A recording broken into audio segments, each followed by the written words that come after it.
All right, everyone. Welcome to the Reality Meets Science podcast. I am Dr. Tom Rafai, your host, a past president of the National Board of Physician Nutrition Specialists.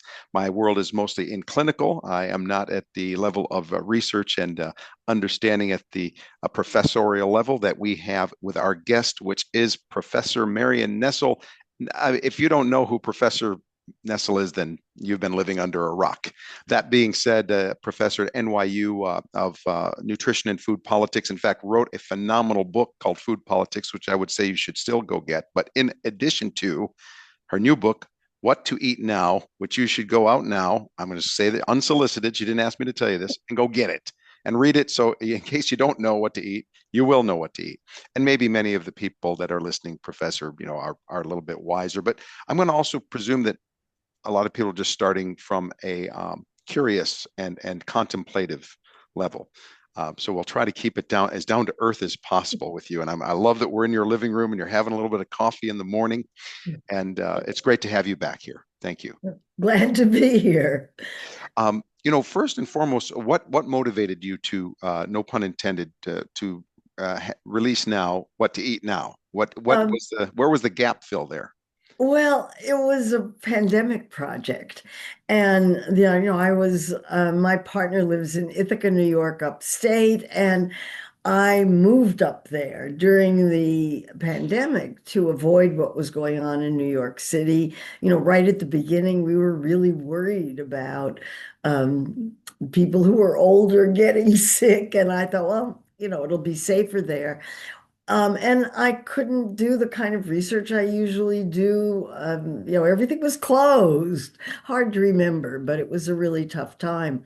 And so I proposed taking a look at What to Eat, a book that I had done in 2006. I looked at it. I thought, gee, this is pretty good. It reads pretty well. But oh, it needs a little updating. And I bet I can do it in 6 months. 4 years later, the book has just been released, and as a really very attractive package, I have to say, it's really a pretty book. Um, and it's 700 pages. So you're really going to know what to eat. I just really can't get over how big it is. It grew. It grew partly because the publisher wanted me to cover more topics, but also because a lot of things have happened and a lot of changes have taken place. I wasn't aware of them. Some of them were quite subtle, some of them were obvious, but I wasn't paying much attention. And some of them were quite dramatic. So it seemed like it would be a good time to update it. And then I, of course, realized that the 2006 book was a cross section of what food was like, the food systems issues were like in the early 2000s. And now it's 20 years later and they've changed. And so the book really documents those changes. And one of its advantages is it can talk about the 20-year change quite precisely. Food prices, for example, doubled. Mm. And this is such it brings me back to, if you remember our last time together, we had Brian Reisinger on, who was a farming advocate and who had the book Land Rich, Cash Poor. And we talked a lot about the farm bill. And maybe you can help translate this, right, circling back to what you said, because I talked about this.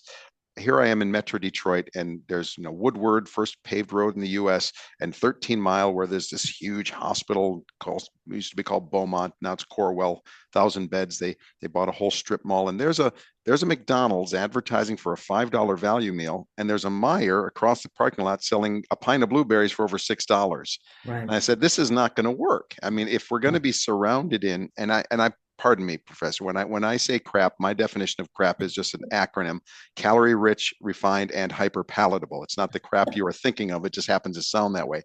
But and I mean, anyone, a little bit of crap here and there is fine. But the bottom line is that if we're going to have that kind of economics, how are we going to incentivize anyone to even try? And some of it goes to Please educate us here because this is where you're uber expert. And I think even you said it's hair. Speaking of a long document, the Farm Bill, somehow it is incentivizing, whether through insurance, crop insurances and so forth, to not take a risk to grow more blueberries, fruits, vegetables, or excuse me, they are called Specialty crops. special. Thank you. Yes, not commodity crops where you make money, but Specialty crops. specialty crops. So, And oh, and under the horticulture section of the Farm Bill. what does that mean in Well, practical terms? horticulture, I think of flowers and, it's pretty Nice. things that you grow in greenhouses, as if they have nothing to do with food. But our food system Wow. is not aimed at producing food for people. It's aimed at producing feed for animals and fuel for automobiles. I mean, to me, the most dramatic illustration of that is a graph that's produced by the Department of Agriculture that shows what happens to all of the corn that's grown in the United States, 12 billion bushels, some unimaginable amount of corn. Of that, more than 45% is used to feed animals, so it's animal feed. More than 45% is used to make ethanol to fuel automobiles. I mean, it's This not is all for corn crazy. on the cob, This Professor. is Just crazy. That leaves a tiny percentage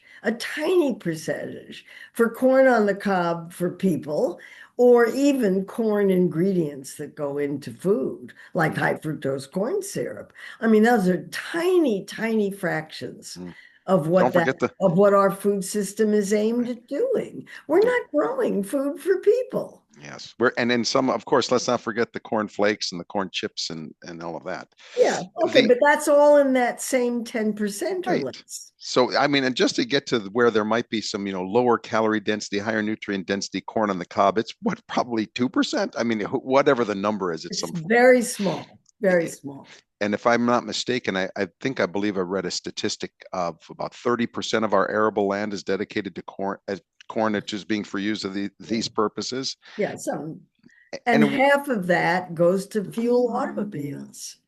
I mean, an astonishing problem. yes, and I do want to get back to maybe where the farm bill made sense at some origin point when we needed more calories. But just to stay here for a second, and I think it was a commissioned analysis by Senator Harkin some time back. But that if every and I think it doesn't even need really, it's just logical. But that if everybody tomorrow, because we have so few people that actually eat even 5 servings of fruits and vegetables a day, were to theoretically switch tomorrow to say, no, we're going to eat at least 5 or more servings of fruits and vegetables per day, we'd have to say, sorry, we don't have that much. Broccolini just went up to $40 a pound. That's like almost, I hate to say this because I don't like to typically be dramatic, but that's almost like a metastatic cancer in the food system that says, good luck. It's not going to change tomorrow. We got to start now and be patient at the same time because this may take a generation, 2 generations, if ever we get to a point where our environment supports healthy eating and it's not a constant temptation circle. Am I Well, am I I think we could start with corn and soybeans and start using some of that land for growing food. But that's not the way the system is set up. That's not the way the subsidies work. I mean, we don't have a farm bill right now, but when we do, that farm bill is set up to support corn and soybean producers. It's not set up to think, gee, how are we going to become self-sufficient in food in the United States? That's not even being considered. I once heard a Department of Agriculture official say that he didn't think we should grow food for people in the United States at all. We should use land for housing and recreation, and we should buy food from low resource countries where they can produce it much more cheaply than we can. And I thought, this is somebody in the Department of Agriculture? Really?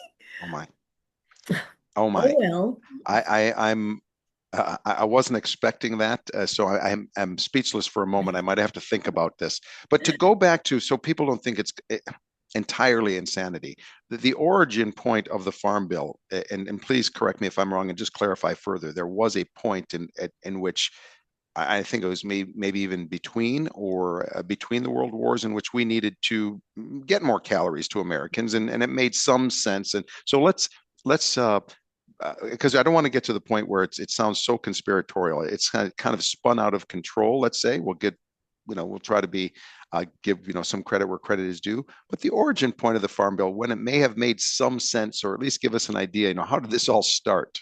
There was some logic to it, right? Oh, there was total logic to it. It was during the Great Depression when vast numbers of people were out of work and didn't have any money and couldn't buy food.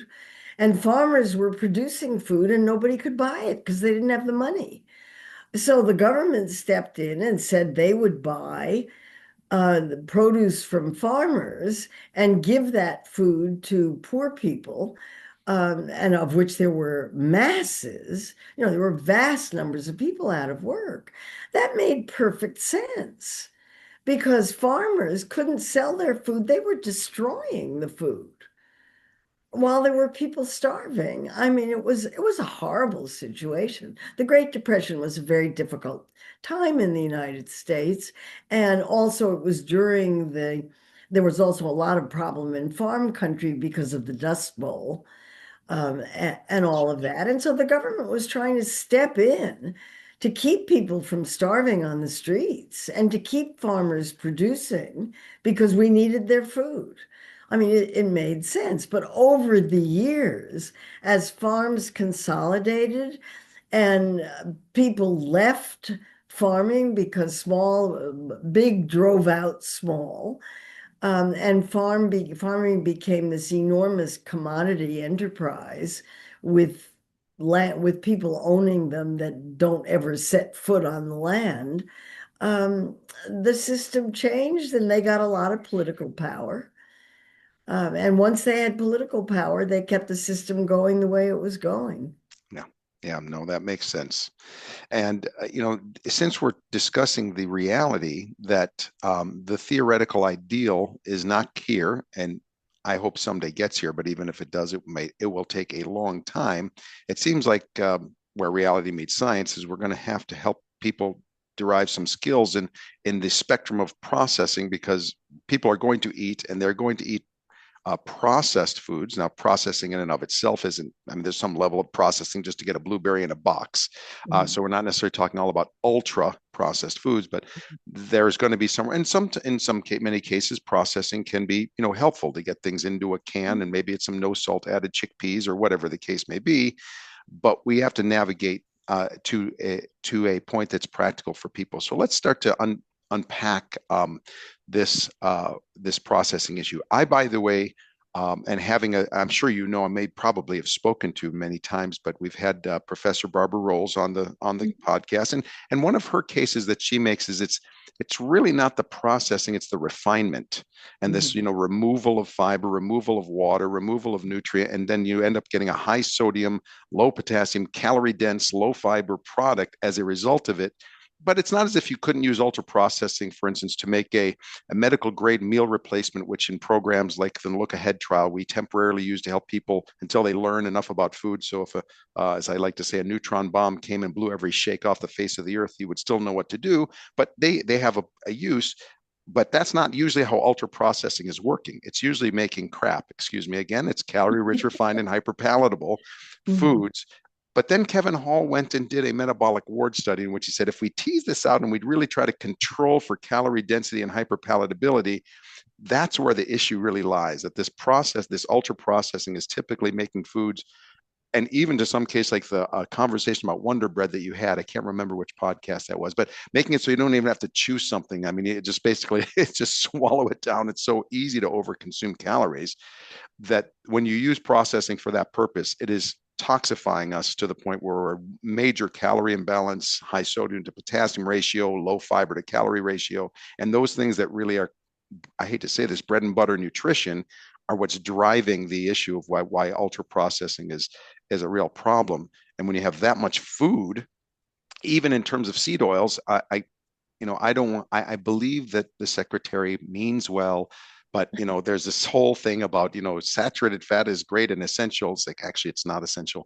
Your body can make all kinds of saturated fat, and seed oils are toxic when, to me, it's just we just make so much seed oils and it ends up in crap foods. But if you control for calories, you're actually probably better off switching from a saturated fat to a unsaturated fat seed oil. It better to be maybe nuts and seeds. But if if if that makes some sense, if we can kind of unpack that, so people aren't immediately fearful of ultra processed, because that Nova score technically puts a Chobani yogurt with a little bit of ultra processed jam at the bottom in the same category as spam, and it just No, it right. doesn't Yeah, really. yeah, it does. Yeah, actually, if you No, come on. yeah.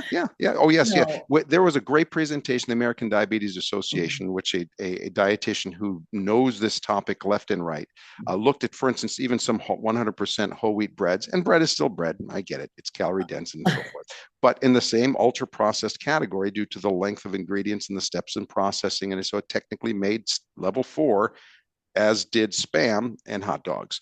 So I just, I tend to teach about calorie density and nutrient density, and most of the time you end up with a lot less ultra processed foods, but once in a while you'll get a case where I heard that was ultra processed. And well, ultra processed are can be different. Doesn't mean you don't look at the calories and the sodium and the fiber and the so on, Can etc. I get a word in edgewise here? Please do. Ultra processing is a relatively new concept, and I think it's a very important one. And it it really does something. I mean, first of all, it defines ultra processed is defined as foods that are industrially produced, um, transformed from their original shape and made what they're calling matrix, so that it's concoctions of ingredients, many of which are additives, but it's not real food. Designed for the purpose of profit and designed to be irresistibly delicious, if not addictive. And the Lancet, the British journal, has just come out with three major reports on ultra processed foods. I'm a co-author on two of them, so I have a vested interest in this, I guess. But the exceptions to, you're focusing on the exceptions, yogurt and whole wheat bread. Those are the exceptions. There are only two others. And those are power bar, or three others. They're power bars. Okay, power bars, um, and plant-based meats and infant formula. Those are the exceptions. Why focus on the exceptions when the concept covers so many other foods? And you know that people from more than 100 clinical trials have shown an association between eating diets that are high in ultra-processed foods and poor health outcome. And the study that you referred to by Kevin Hall and his colleagues at NIH showed that people who eat diets based on ultra-processed foods consumed 500 calories more a day than do people who are eating relatively unprocessed diets. 500 calories a day is huge. That's an enormous amount and it was a totally unexpected finding. It's now been repeated at least twice that I know of, and I've heard that there are others. But those trials show a difference of 800 calories and 1,000 calories a day. There's something about these foods that makes people eat more calories without realizing it. That's reason enough to be concerned about them. And I think there's plenty of evidence that people would be healthier if they didn't eat so much. 75% of American adults are overweight or obese. That's a big health problem in this country. So I think advising cutting down on ultra processed foods is a really good idea. And I'm not worried about the few exceptions. The makers of those exceptions are very worried about it because the issue here is selling food. For them, the issue for me is public health. I'm much more interested in public health than how well these companies are doing. I'm sorry. Oh, I'm very with you on that. So let me give a little bit of some context from my knowledge perspective. That 2019 study from Kevin did not control for non-beverage calorie density. Both Barbara and I contacted Kevin, and he actually gives us indirect credit for pointing out that you didn't control for two factors that are very important.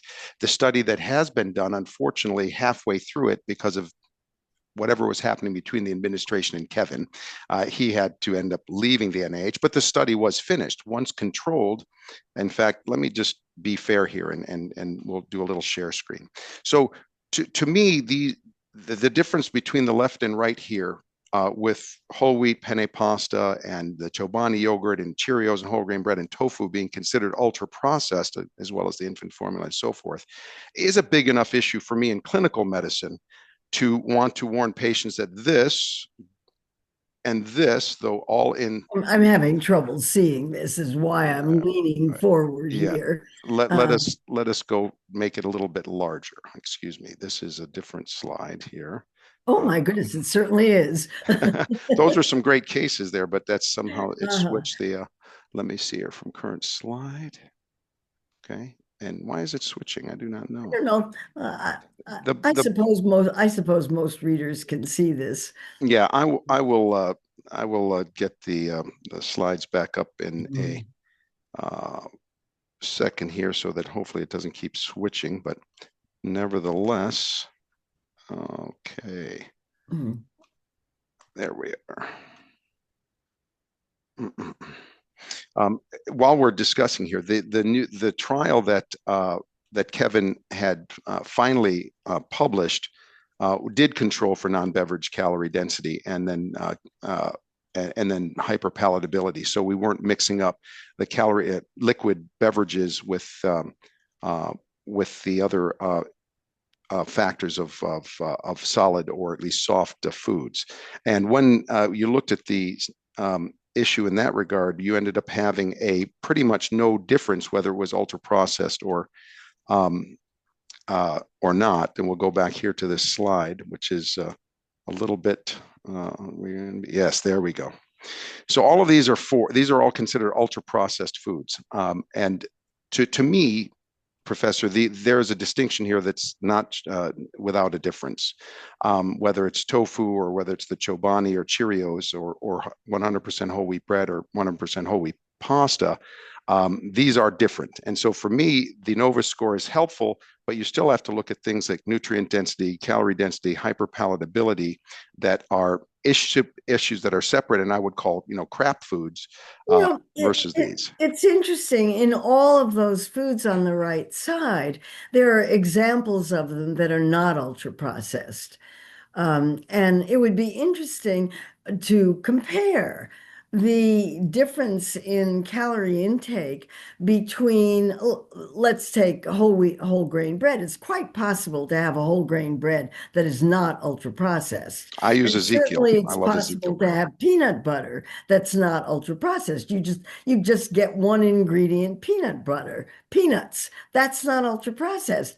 And there has been one clinical trial in Great Britain that put people on ultra processed diets, just like the foods you have on the right side. They used all of those and they compared those to unprocessed, a diet that was relatively unprocessed. So real bread, real freshly made artisanal bread, as opposed to this kind of bread, power bars, this kind of peanut butter as opposed to the other kind. And they found that people still ate more calories from it. Or extracted more, right? Like we've seen that you get less calories extracted from whole almonds versus almond butter.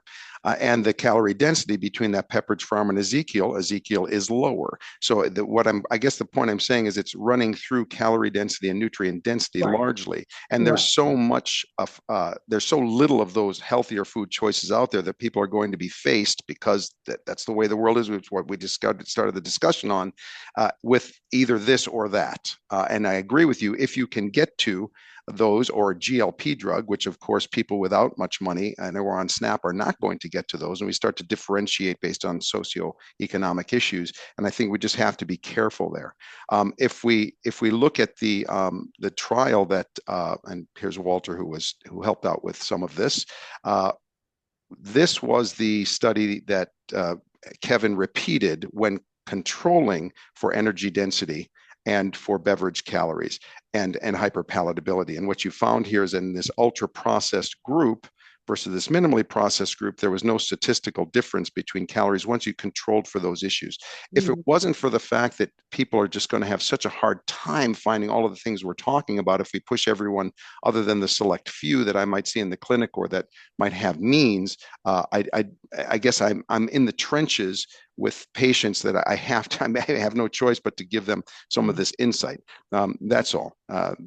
Even in terms of the meal replacements, when they come into the program and they're so devoid of skills and knowledge that we want them to have by 6 months, but they just don't know what to eat. And they need to get your book, but they obviously have to spend some time reading it. In that case as well, we're teaching them, we're taking them on grocery shopping tours, and they'll get there. But we use meal replacements in the beginning, ultra processed as they are, because there's an inordinate number of randomized controlled trials showing that when you use these in the beginning, whether it's Look Ahead or diabetes prevention program, that they help. But they are ultra processed, non-organic, contain GMO. And I have to tell people that that's okay in this case. You're right, it's an exception, but we want to help people at least have a little bit of understanding that there are some foods in the ultra processed realm that are exceptions. And here's why. Don't worry about those. Focus on these, and we can tease them out. It's probably in the calorie density, the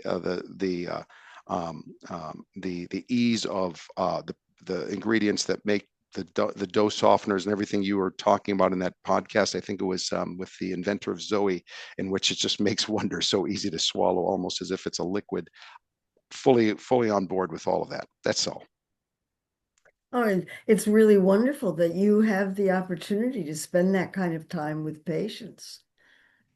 And that's a problem. It's another thing that can't scale. We can't if we are going to expect people to rely on the modicum of healthy food that's out there, or having to spend what the U.S. Preventive Services Task Force recognizes as effective because it's intensive, a minimum of 6 hours in 6 months. We're just never going to get to where we need to go. Hence, a couple of things. I hope that we can make some progress, and you have some hope regarding whenever we do get to a farm bill, or what way, shape, or form we could advocate and help change that. For me, as a big dietitian advocate, there is an MNT, or Medical Nutrition Therapy Act, that's going to expand Medicare coverage for dietitians to be able to see for more than just diabetes and renal disease, but expand to prediabetes and so forth. Please call your Congress people and support the Medical Nutrition Therapy Act and our dietitians, please. Where do you think we can go to start to change the policies other than GLPs, which I know are scaring corporate food, and you might give us some insights in that regard, but we know we can't just scale that to everybody. We're going to end up just getting GLPs to those with means, and those without means, food companies will just start advertising to them even worse and make it harder for people who are on SNAP and so forth.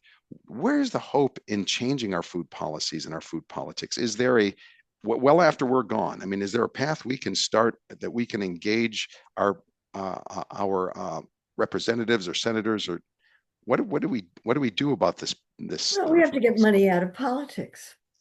For starters, how to do that is pretty hard to think about right now, but this administration won't last forever. No administration lasts forever, and things will change. And when young people ask me what they can do, the same question you just asked, really, I say run for office. You want power, run for office. It's possible for candidates with better agendas to win. We saw that in New York City. How that's going to play out, we don't yet know, but that was very exciting that someone without the kind of resources that a lot of conservative candidates have um, is able to win. So it's not impossible to win elections, and that seems like a very important lesson. And if running for national office seems overwhelming, how about getting on your local school board? How about getting on your local city council? If that doesn't appeal to you, how about working with people on the city council or working with your local school board to try to improve the quality of the food that's served in those places? I think those are very, very important initiatives, and I'm really in favor of local action. Join groups that are working on these issues. You can't change the food system by yourself. I'm fond of pointing out that if you as an individual are going into a supermarket and trying to make healthful food choices, you're up against an entire food system that aims at selling you the most profitable foods, regardless of whether those foods are going to make you healthy or not, or going to help you improve your health or not. The purpose of the food industry, the purpose of a supermarket is to make money so they can stay in business. That's right. And your health is, I mean, not a relevant consideration in that kind of thinking. So when you are facing food choices in a supermarket, you're fighting a multi-trillion dollar system on your own. You can't be expected to manage that. If you're making bad food choices or thoughtless food choices, or you can't figure out the difference between Tom's two different kinds of ultra processed foods, the system is set up for exactly that purpose. Yeah. The system is set up to get you to buy food products. And Um, they're so that's hard to addictive. fight. Yeah. In fact, I and understand there are many of my colleagues I've heard in, for instance, the American College of Lifestyle Medicine, where you've done some great. Please come back and speak next year because I'm going to Invite be there. me. I'd be Yes. glad to. I Oh, loved speaking to that group. I will What a call. great group. I will call Susan Benegas right after this is done. 100%. We need you back. And they said, well, we need to ban these foods, and I said, I can understand where you're coming from because they're so dependent risk or addiction, if you want to use that may be a little bit loaded. But you have now businesses, a gas station can't even stay in business unless they sell that. If they Right. don't stay in business because of the gas that they sell, that wouldn't get them into the black at all. Even movie theaters, whatever else you can, like in Home Depot, there, you're going out there and like, why are they selling us candy bars at Home Depot? I'm here to just get some nails.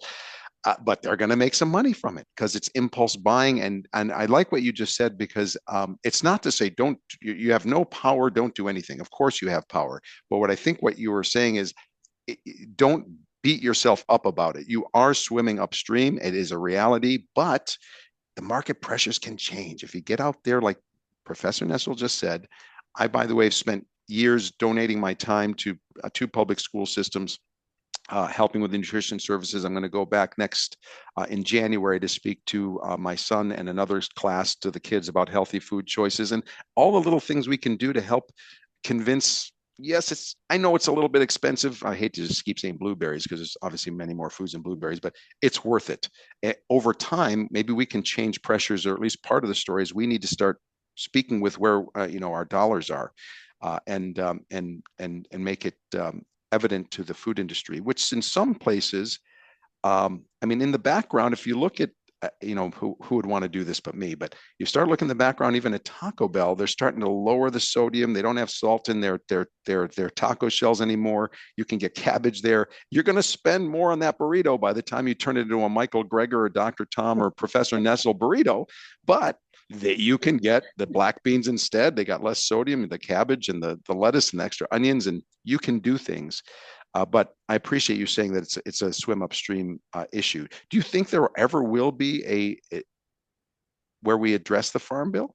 I mean, is that just Tom? That thing is horses out of the barn on that one. Good luck. I mean, I don't know. This administration, it's really hard to say.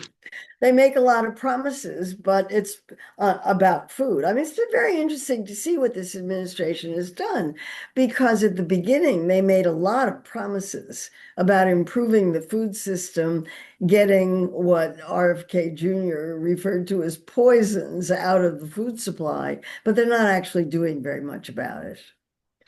So it remains to be seen how all that's going to play out. I was so I was crossing my fingers as well. I hear what you're saying. An interesting story. I think um, we had Walter Willett on, and he told a background story about how he helped influence at least Starbucks to agree that you can sell oatmeal and oatmeal can make money. And now Starbucks sells a lot of oatmeal with mixed nuts, and you can. Oh, it's really good. I like it. Yes, I mean to me that's like a staple, staple choice. I can run right into an, and you'd think, wow, that's crazy. Well, no, I think the public really does want. I mean, I don't think they're ready to just go, flexitarian, eat Lancet style, or however you and I might eat tomorrow. But I think there is a more demand than maybe the food industry, which is maybe on autopilot, believes. I mean, you see sneaking even at Panera, you can tweak your order if you're willing to do what go into the app and extra arugula, this, that, and the other thing. And wow, this is at Panera. They're realizing we can. There's a growing cadre of these healthy people. Don't make it too public because we don't want to tell them that whatever else we're selling is Well, a lot of crap. But you haven't said much about GLP-1 drugs, but these are viewed as an existential threat to the food industry. it's just about to get to it right there. You're just about to get to it. Yes, You know, tell me what your I thoughts on mean, GLPs. the food industry is facing a number of existential threats. Ultra-processed foods is an existential threat to the food industry, and it's one of the reasons why they're fighting back so hard on the entire concept and doing what I consider to be intense disinformation campaigns about it, which is why I'm so concerned about your attitude about it, because I think it's an important concept. But the GLP-1 drugs are terrifying the food industry. They've already seen declines in sales of food among people who are taking these drugs, and those sales are not random. They're specific because people who are using the drugs don't want to eat junk food. They don't want to eat ultra processed food. They want foods that are more nutrient dense. They want more protein, more vitamins, more minerals, more fiber, and less sugar. And companies are producing products for them. There are now GLP friendly labels on food products. Um, I bought them. They're not bad. I mean, they're food. And even though half the people who are taking these drugs go off them the first year, it seems pretty clear that when the drug manufacturers can get these things to be pills instead of injections and have fewer side effects, that more people and get the cost down to something that's reasonable, there'll be more people taking them. And I think the last estimation I saw was that a quarter of American households have somebody in them who are taking the Yeah, drugs. it's That's massive. astonishing. And I you're know a lot of people who are taking the drugs. I know. absolutely, absolutely. And I even went on a 2 6 week trials for myself. And Did you? oh yes, yeah. Well, if you remember, I have my own history of binge eating disorder, and I lost my youngest brother to binge eating disorder. So I Oh, do my work is tends to become my path to try to save my own life has become my job in a sense. But there's a couple things that you point out. First of all, I want to say you've convinced me. You're right here live, right here live, but you might be watching the recording. Professor Nestle has convinced me to stop beating up on being picky about ultra processed foods. I have now changed. I'm not kidding. The way you put it there, some of this, right? This is a therapy session between us. Thank you. I'll be sending the check. Uh, I agree with I'll you take it. because the exceptions are too rare. In the clinical setting, it's different. I have to have people. Right, that's different. As far as the public health messaging, although I like my crap idea, I'm still going to push especially the crap ultra processed food. But you have convinced me that we shouldn't be beating up on the Nova score too much. Two, you're making a great point. GLPs are practically the public telling you corporate food that they don't. We realize we have impulsive animalistic type tendencies, but our cerebrum, what makes us humans, are saying stop. If not, we're going to take these drugs and we're going to stop, and you're going to end up figuring out the hard way. Help us out on the fiber. One of the discussions with Professor Willett with Walter was his failure to convince, and I love your perspectives on this, the FDA to distinguish between processed added fibers and naturally occurring fibers. And that while Cellulose. yeah, can you give us your thoughts on that there has to be some benefit, or the FDA wouldn't allow them to be on. That's true, but your thoughts regarding the food industry, maybe in some cases trying to make us feel something is asparagus just by adding processed added fiber. I'm Yeah, exaggerating. the FDA allows cellulose to count as fiber. Um, this is the also a relatively new concept, the matrix concept. The easiest way to explain food matrix is that there's a big difference between eating an orange and and drinking orange juice. If you eat an orange, you have to peel it. You have to separate the sections. You have to bite the sections. It's a slower process. Whereas if you're drinking juice, you're drinking the sugars in 3 or 4 oranges at one time. And the fiber and and the matrix things that slow it down are gone. Big difference. And that's why the idea that cellulose is equivalent to the fiber that's in an orange seems ridiculous to me. But I don't know. It's hard to know how they do that. You want to eat whole foods to the extent that you can. This, for the most part, involves cooking. And what I hear in every place I go and everybody I talk to is that people don't know how to cook. They don't have time to cook. They're terrified of it. Oh, bring back cooking, please. It's fun and it can be done very quickly. Can we talk a bit about legumes, since they are so Sure. inexpensive and so Sure. once you get through it, maybe there's a little You got soaking to this and cook them. yes, yes. Well, your favorite, I love there's a Middle Eastern dish called mujadra. I'm sure you know it but lentils and cracked Not wheat. sure I do. Well, it's lentils and cracked wheat, basically with some garlic Oh, and spices and yum. a little bit of olive oil. It's amazing. But any legume. I know Christopher Gardner came on here and said we can't call them legumes because nobody knows what that means. You have to just say beans, lentils, and peas. Okay, yes, Christopher, fine. You Beans, can't lentils, and talk peas. about nutrient density because nobody knows what it What the hell? means. What's he talking about? But just give us your thoughts on, from Dan Buettner and noticing that all these longevity hotspots have this consistency, whether it's edamame in Okinawa or it's fava beans and lentils in the Middle East, and it's pinto beans and black beans in Costa Rica, whatever. That seems to be a consistent theme across the board. And it seems like an opportunity. You don't have to stop eating meat per se, but if you can kind of maybe shift a little over the beans, and yes, they'll make you toot the magical fruit or however that goes. But I've found that with patients who start slowly, they don't really get the gastrointestinal. If you try to just rush it to 2 cups a day, well, tell us what is a bean or lentil dish you like, and something simple. Maybe you could even give us at least the beginnings of how you can make them and integrate them into your eating. Well, you have to know how to cook, or you have to get them out of a can. And the advantage of beans, I mean, I think they taste good. I like the texture. I like all kinds, and they're everybody's fixated on protein these days. They have a lot of protein. They have as much protein on, as a percentage as meat does, and they're much cheaper, but you have to be able to cook them. And you have to be able to cook them in a way, and that means thinking ahead because they have to be soaked if they're dried. They have to be soaked. How So long? put them in water overnight and Okay. then deal with them the next day. That's a perfectly good way to deal with it. I happen to be particularly fond of Boston baked beans. Okay, they've got molasses in them. They're a little sweet. Um, I like them.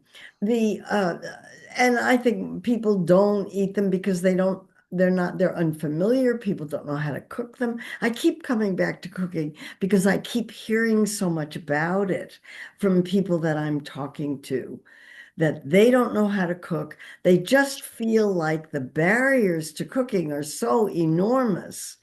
And they're talking about time more than anything else, and also the amount of time that it takes. You have to shop for food, you have to prepare the food, you have to deal with it, and then you have to clean up afterwards. A lot of people just don't want to do that, or or don't see it as recreation. I wish we could bring back teaching cooking in schools. The schools that do have it, they're miracles to visit because you go in and they have gardens and the kids are growing vegetables and picking the vegetables, preparing the vegetables, and they all want to eat what they've grown. It's wonderful to watch. Light Really bulb. wonderful. You just that I think speaking of local, convince your school to bring, what is it, home economics, whatever it was called. Okay, I don't bring care what they whatever you call call it. it. Yeah, call it whatever. Exactly. Bring back how to prepare food and a school garden. The kids, that's the future. Now you're planting, no pun intended, the seeds. And so that we don't have to, and yes, there's even some other innovations. If you look at Healthy Choice Power Bowls, they don't even use the plastic and they're using riced cauliflower. It's really good. It's not even that high in sodium, but is that really the way that and we'll need these things in the interim. Is that where we really want to go though? Let's start with the kids. I love this idea. Bring cooking and a garden back into schools. I think is a great a takeaway if you're not into necessarily running for office, or at least well, I'll go back to the Medical Nutrition Therapy Act, because I do think dietitians will be part of the army that we're going to need. This is is fantastic. And I will just leave with, if you're afraid of cooking, start with this. If you like hummus, now I think we all know hummus enough. I Yes, it's not whole chickpeas or anything, but what you can do is you can get a can or a box of no salt added chickpeas and try this out. Find your favorite hummus, about the same amount of no salt added chickpeas. Stir it up, because now, just like uh, it may be with the center being the chickpea, the outside you'll still taste just like salt on a pretzel. It tastes saltier than a Cheerios, but it's because the salt in the Cheerios is grounded to the center. You'll get that taste, and try some. Maybe you brought this up in the podcast. Yes, Ezekiel bread will not last as long because it doesn't have all the preservatives in it, but it's fine in the refrigerator. It'll last you probably at least 10 days. And try a piece of toasted Ezekiel with some hummus and some no salt added chickpeas. It tastes great, and it can just kind of kickstart your world of beans and lentils, since hummus is so well known, and maybe beans are not in your salads. In any way, shape, or form. You can mix it with rice if there's something you like. Well, lentils and half with lentils and rice. And like Professor said, soak it overnight, pour it off, boil it until it's as tender as you like. And it's not that hard to make beans, lentils, and peas. And they are cheap. Mhm. They're cheap. Well, unless we get people to like them so much that the demand But the goes higher. cost goes up like quinoa. Quinoa, is that right? Quinoa's price because it got so popular? Well, it priced out the people who produce it.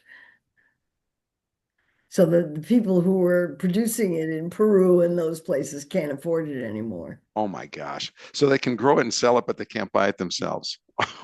And see what I mean? You learned a ton from this. And if you want to learn more, go buy What to Eat Now by Professor Nestle. Trust me, I bet you it's going to be evergreen, and for 10 years you're going to be able to access this. And there's going to be, I'm telling you, read it bit by bit, have it there, chip away at it. You don't have to read it all tomorrow, or any of the other amazing books that she has written in the past. Professor, it is always a pleasure. And thank you for the back and forth. I really appreciate that. And you convinced me now. I'm going to be, in fact, I'll probably do two things. I'll call Susan Benegas and say, please get Professor Nestle back for Orlando 2026 to speak at the American Council of Lifestyle Medicine. And I've been convinced that I'm going to stop beating up on people who are pushing ultra processed foods too much, because in a clinical setting, it's one thing, but the momentum on what ultra processed food is doing to push crap on us, it's got to stop. Thank you for that. My pleasure. Thank you. The pleasure is all mine. Have a wonderful day. Okay, you too. Bye bye.